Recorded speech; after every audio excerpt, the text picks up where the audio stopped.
Welcome to Textural Anthologies, the podcast series that explores the personal and professional side of creative individuals. My name is Massimo Casagrande, and in this first series, I will be focusing on the slash culture. Today's creative boundaries are blurred more than ever, and with this series, we will explore how the creative industry and creative people are influenced and inspired by other disciplines. Over the next few episodes, I will be having informal conversations with friends, colleagues and fellow slashers to discover more about their stories, their journey, what makes them tick, and above all, their creative outlets. Enjoy the episode.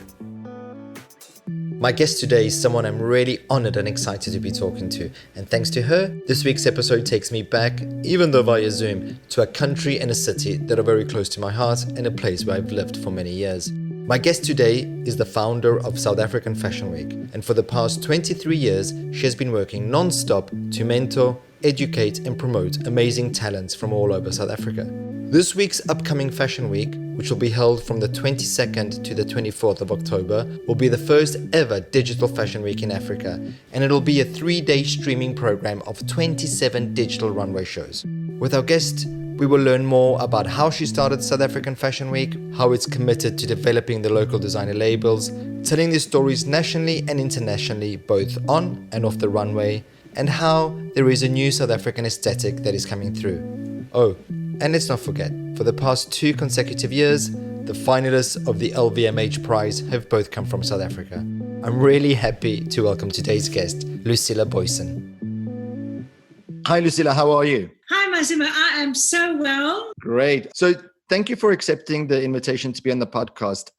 I use this podcast to talk about creativity with people and people in different areas of creativity. I'm glad to have you on board to hear about South African Fashion Week, which is actually starting on the 22nd of October. October 22nd, 23rd and 24th.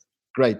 And if you can share the link so the listeners can also view, because I know it's digital this year. Yes, and that is really fantastic, and the positivity that came out of COVID is that we can now share everything with the world. So we are selling tickets on CompuTicket, so you'll be able to buy tickets. Doesn't matter where you are in the world, and you'll be able to see all the shows. Awesome. So how did you start South African Fashion Week?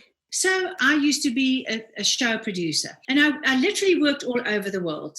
I've done shows in most of the continents. So I then realized the first time I went over, I realized that we will not have a creative industry in South Africa if we don't become designer-led. If we have these designers that do bespoke clothing and, they have a little studio and they have clients and they make one-on-ones, bespoke sort of clothes.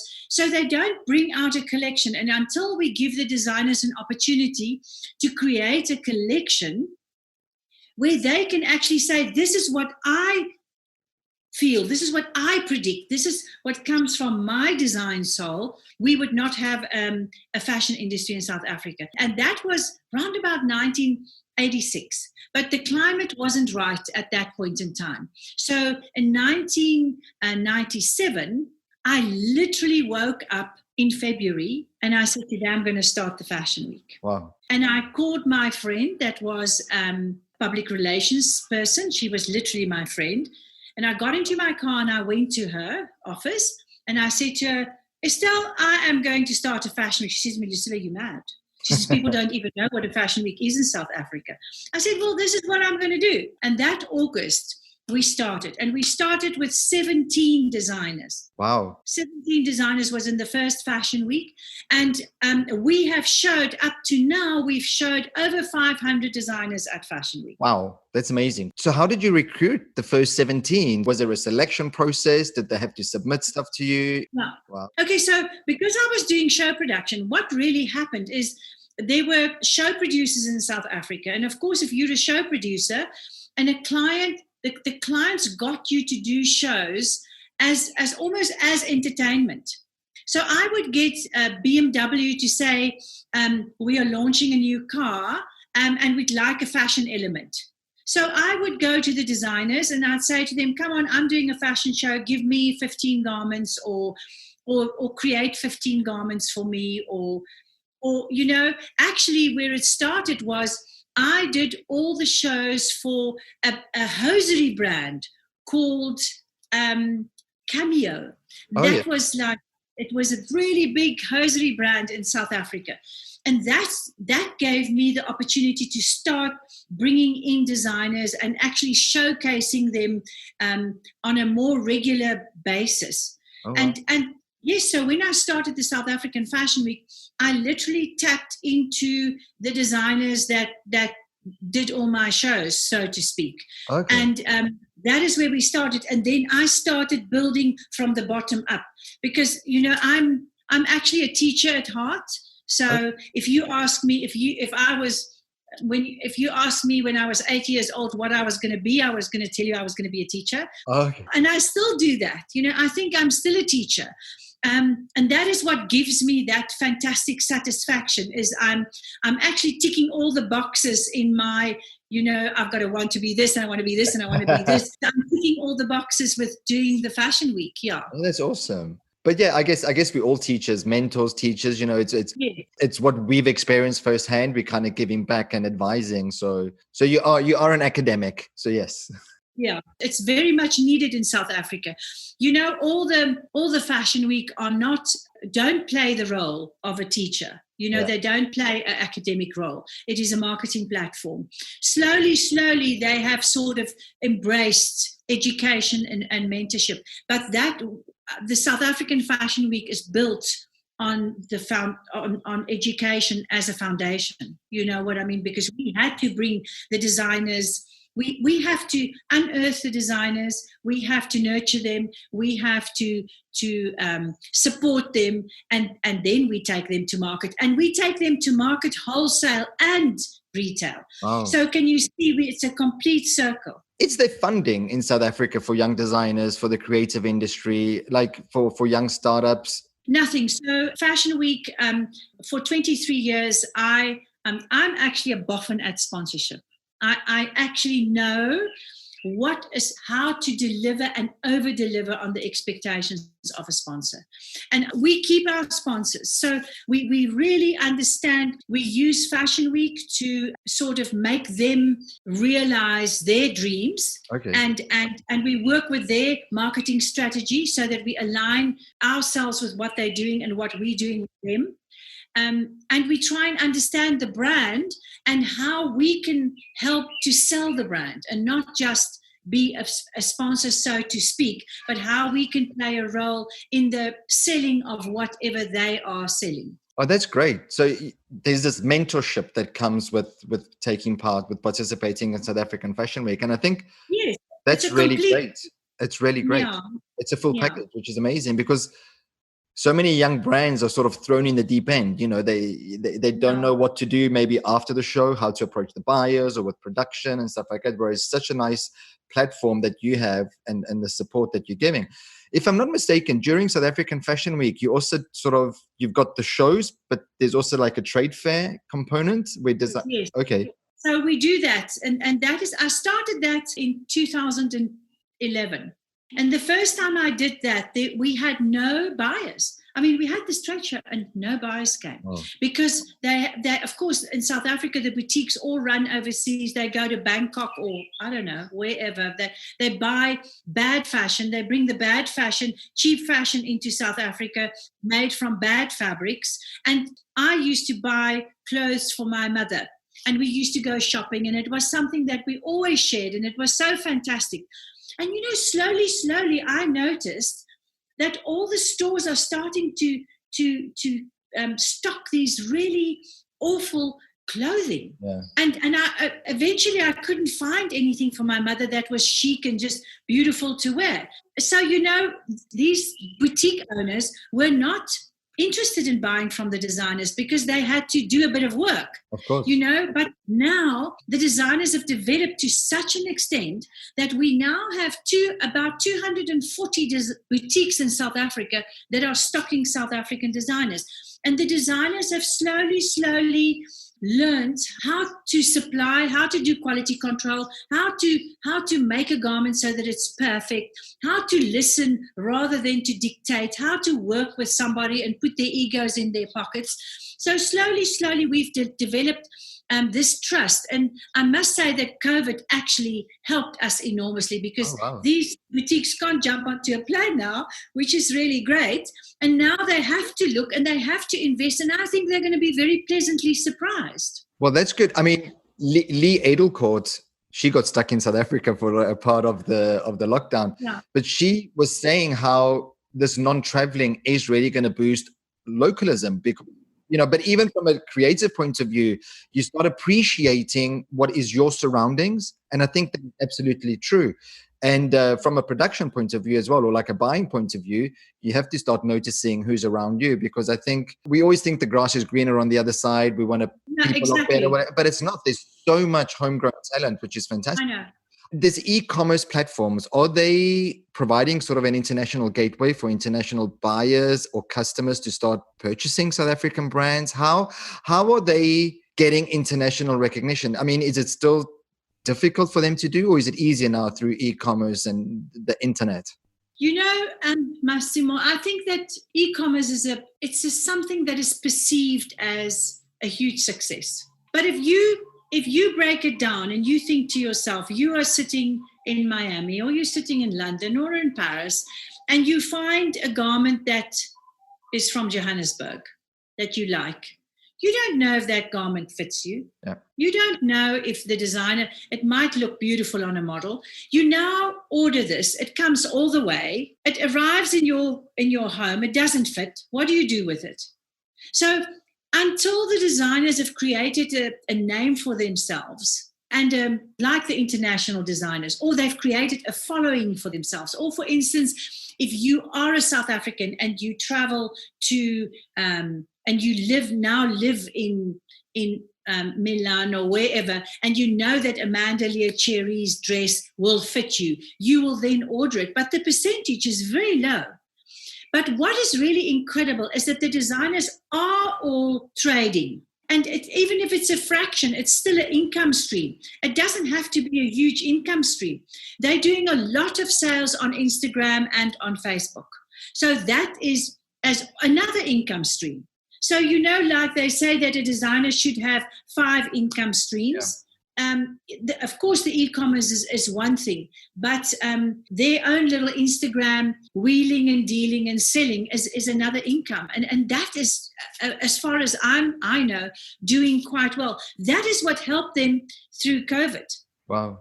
Yeah. So exactly, how did the designers cope with the lockdown? So what we did when COVID happened was, my daughter Marcel lives in America. Oh. So what happened was, of course, it hit there first. And then she said to me that she's got a fantastic mask pattern that has been okayed by the health department in America. And she sent me that mask. That was before we were even talking masks in South Africa. So I took the mask and I sent it, we got the pattern exactly and the instructions and everything. And I sent that to all the designers in South Africa. We've got 600 designers on our database. Wow. And I said to them, here's the mask pattern, do with it what you want. Understand that this is what you're going to do for the next few months. So get into that. So we also used our corporate contacts to give the designers the opportunity to make masks. And designers made quite a bit of money doing the masks. If they could crack it and they could deliver it on time and with perfection, and, the quality was fantastic. And that also helped them in their business, because they all of a sudden realized their power. The one designer, Efimol, he's this fantastic designer that, he's a model and then he became a designer. But He's got a huge following.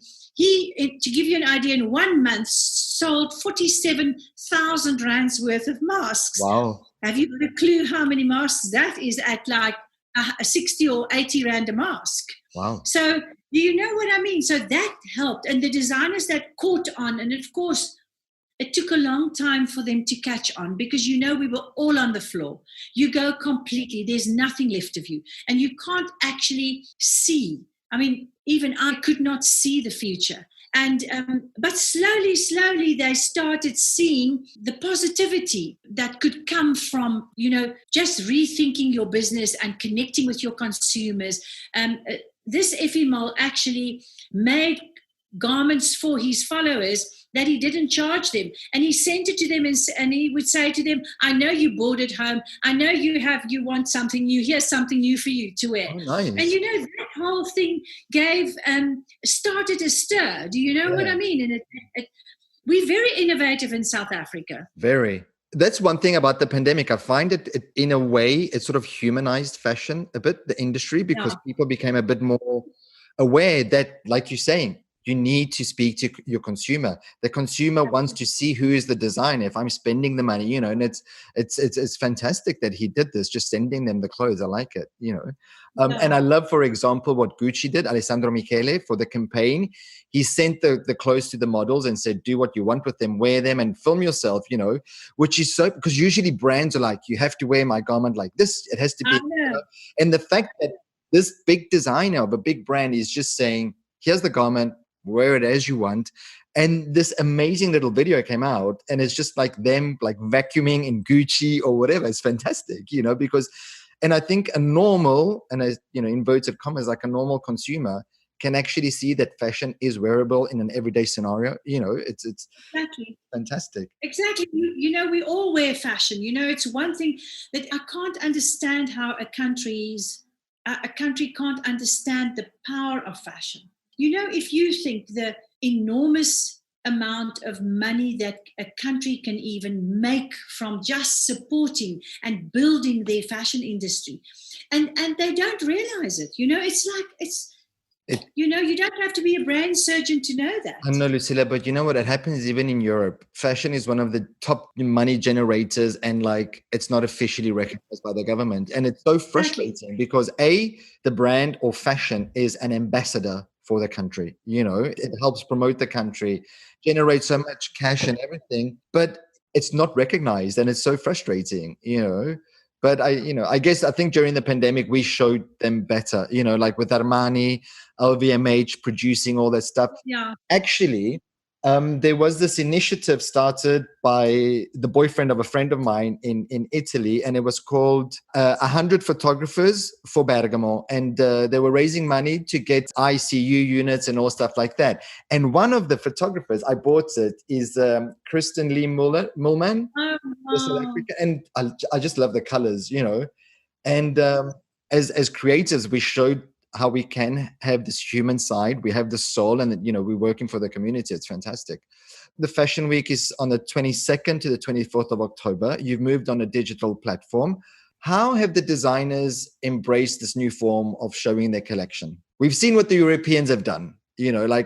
What are they doing? Were they petrified at first? Was it or did they embrace it with enthusiasm or innovation, as you said? Yeah. So I think it was a great experience for them because, of course, in South Africa, we shot it. I shot it on Monday and Tuesday. All of them? We shot 27 collections. Oh, wow. In 2 days. Wow. You must watch it, Massimo. It's beautiful. Oh, I want to. Beautiful.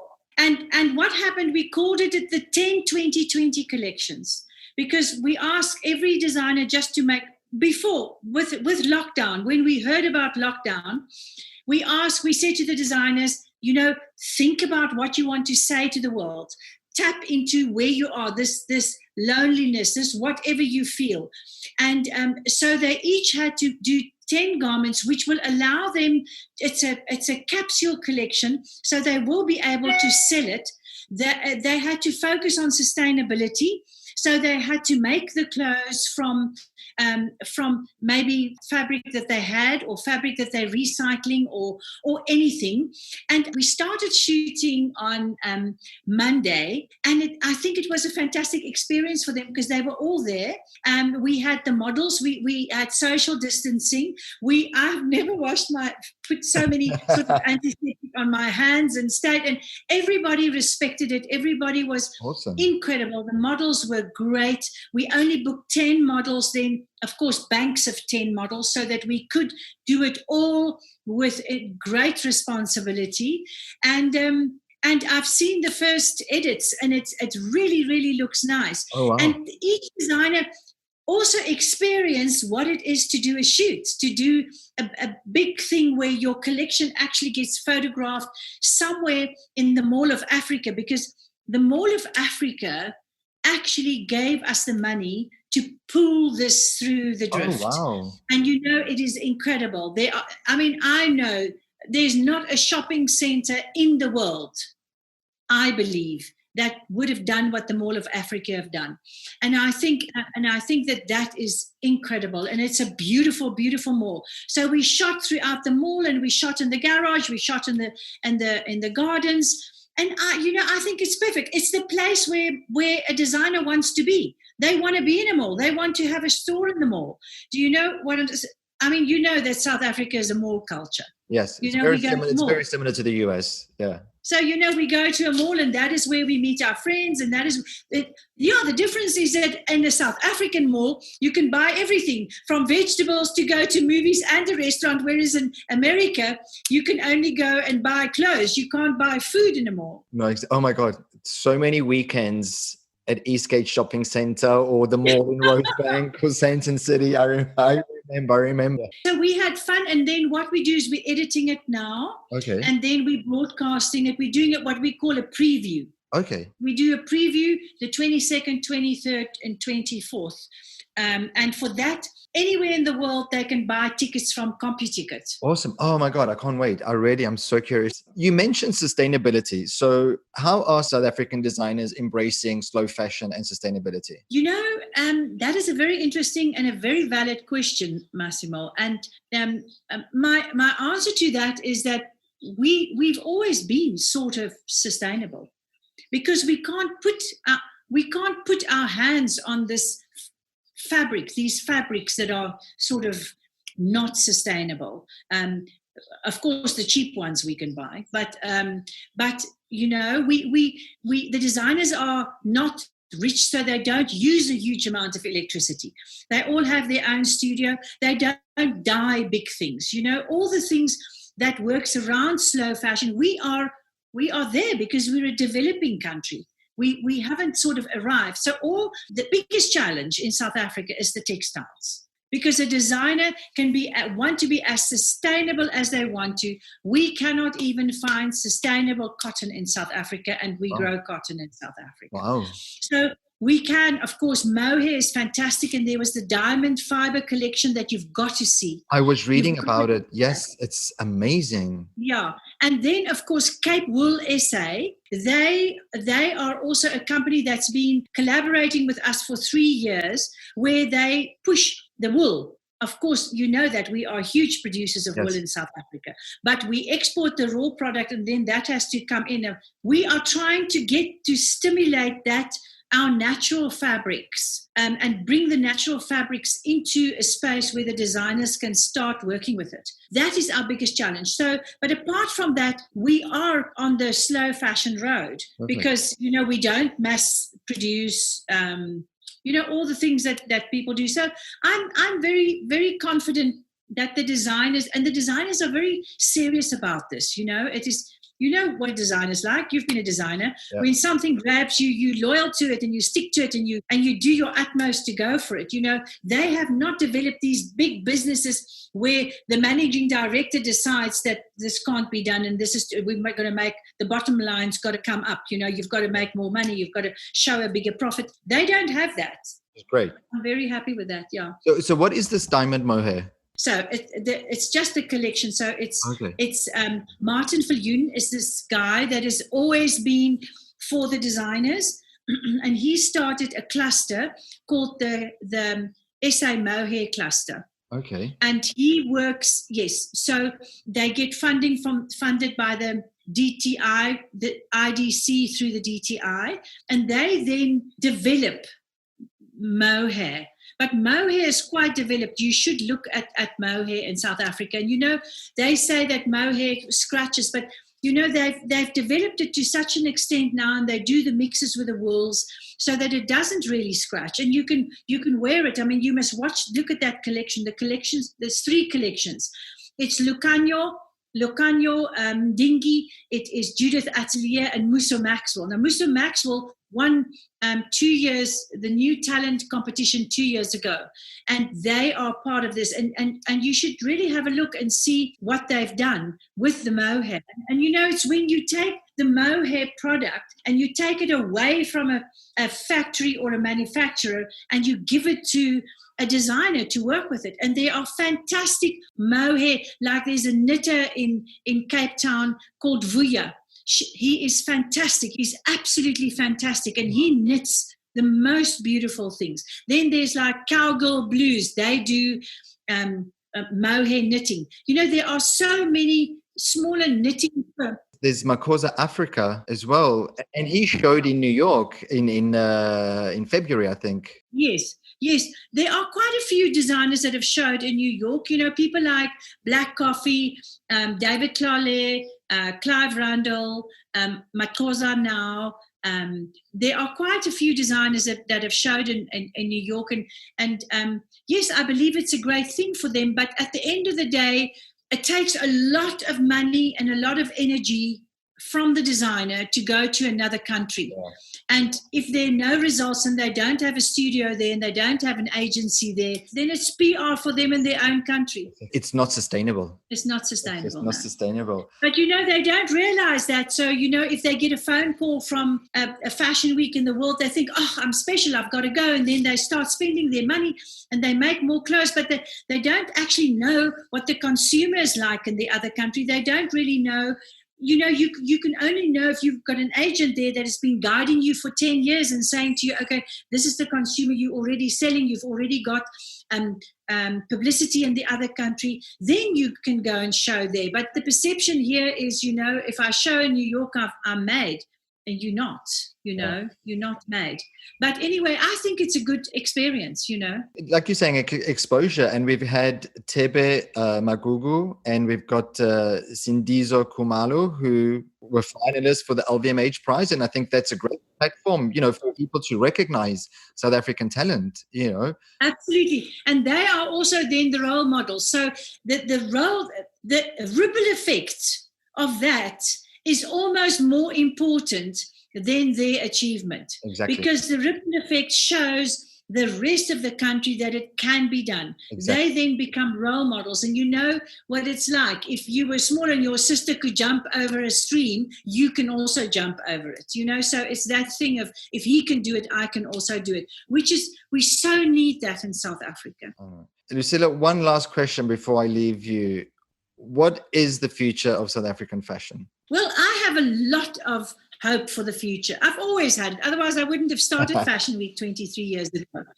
I think that we're developing a depth, a new depth. The aesthetic that is coming through is a much more finer aesthetic, an African aesthetic, but a much more finer aesthetic that comes through from the designers. Because of our diversity, we can supply a huge amount of consumers and we can please every single consumer in South Africa. And we are, if the South Africans, we're completely diverse. So every designer caters for their own tribe and their own group. There's not a mass group, that it is, and it's very different. If you look at Art Club and Friends, it's a menswear brand in Cape Town, and you compare that to Mancho or to any of the younger designers, then it's completely different, but radically different, not just a little bit different. And that is our strength. Our strength is in our diversity. Our strength is in our resilience. We are completely resilient. And the designers they won't let people get them under. So that to me is the future. And I guess this relates to the word that you chose, relentless as well, no? Yes, well, that's me. I am relentless. Absolutely. I don't give up. You can't, if you see the bigger picture. Well, you don't. You had you said you thought about it in 1986, and then in 97 you started it. So for 10 years almost, you were incubating this. Yeah, you are relentless. That's good. Yeah.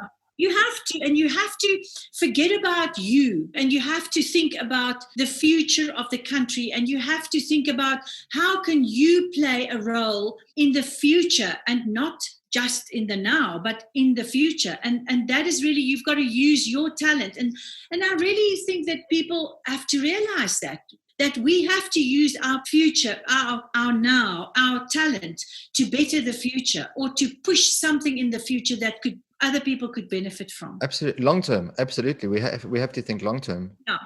Yeah. Lucilla, thank you so much. It was so great talking to you. Thank you, Massimo. Thank you very much. Thanks for listening to today's episode. South African Fashion Week starts today, the 22nd of October. To watch the live streaming of the runway shows, please go to computicket.com to book your tickets. You will find the link in the show notes. Thanks and enjoy South African Fashion Week.